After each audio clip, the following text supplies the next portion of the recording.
तो वहीं राहुल गांधी ने कई मुद्दों को लेकर बीजेपी पर निशाना साधा है। कांग्रेस के सांसद विवेक तनखा से टीएनपी न्यूज की संवाददाता कंचन ने राहुल गांधी के बयान को लेकर बातचीत की। सुनिए। लोकसभा में नेता विपक्ष राहुल गांधी जिस एटम बॉम्ब की बात कर रहे थे, कल उन्होंने वो देश की जनता के सामने रखा और आज भारतीय जनता पार्टी का उस पर पलटवार आया है। पूरे मामले बातचीत करने के लिए मौजूद है हमारे साथ कांग्रेस के सांसद विवेक तनखा जी। सर, भारतीय जनता पार्टी ने प्रेस कॉन्फ्रेंस की और उन्होंने कहा कि नेता विपक्ष एटम बॉम्ब गिराने की बात कर रहे थे। ये ठीक वैसा ही है जैसे पेड़ की डाली पे बैठ के उसी को काटना।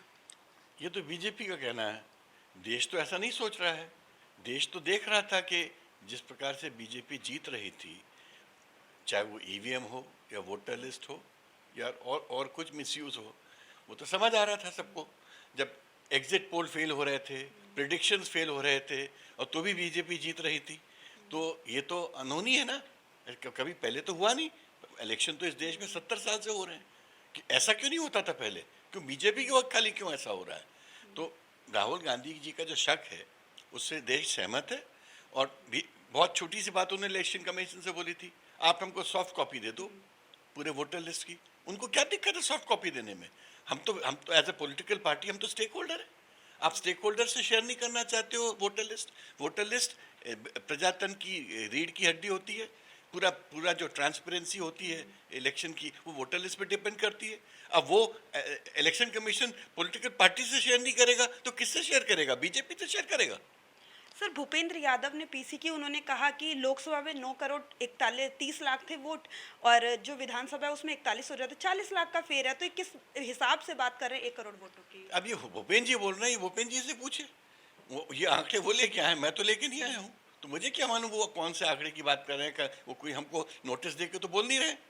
तो इसलिए मैं ऐसी चीज़ों को जवाब नहीं देता जिसके बारे में मुझे जानकारी नहीं है। वो एक और दावा कर रहे हैं कि जहाँ जहाँ पे महाराष्ट्र में हो या फिर देश में अन्य चुनावों में जहाँ पे वोट बढ़े हैं वहाँ इंडिया गठबंधन ही जीत रहा है। अब अगेन ये तो उन्होंने ओरली बोला है, उन्होंने कोई आंकड़े तो दिए नहीं है, उन्होंने कोई कॉन्स्टिट्यूएंसी तो दिखाई नहीं है।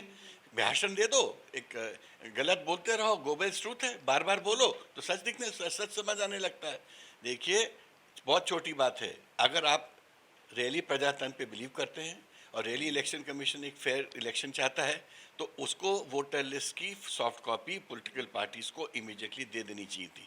ये जब से हमने वोटर लिस्ट पे खामियां बतानी स्टार्ट की थी 2018 से, ये उसी के बाद ये नई प्रथा लाई गई हो। अब तो वो ये भी कहते हैं कि हम वो जो रिकॉर्ड करते हैं ये अपना सीसीटीवी कैमरा में, हम उसको भी डिस्ट्रॉय कर देंगे कुछ दिन बाद। तो वो तो एविडेंस छोड़ना नहीं चाहते हैं। अब ऐसे प्रजातंत्र की लड़ाई अगर प्रजातंत्र के लिए इस तरह से अगर इलेक्शन कमीशन आगे बढ़ेगा तो ऐसे प्रजातंत्र पे विश्वास किसको होगा? बहुत बहुत धन्यवाद हमसे बातचीत करने के लिए। तो ये थे विवेक तनखा। इनका साफ तौर पे कहना है कि जिस तरीके से इलेक्शन कमीशन वीडियोग्राफी को डिलीट करने की बात करती है, ये प्रजातंत्र पर जो है एक सीधा वार है। कैमरा पर्सन अमित राज गुप्ता के साथ मैं कंचन, टीएनपी न्यूज़।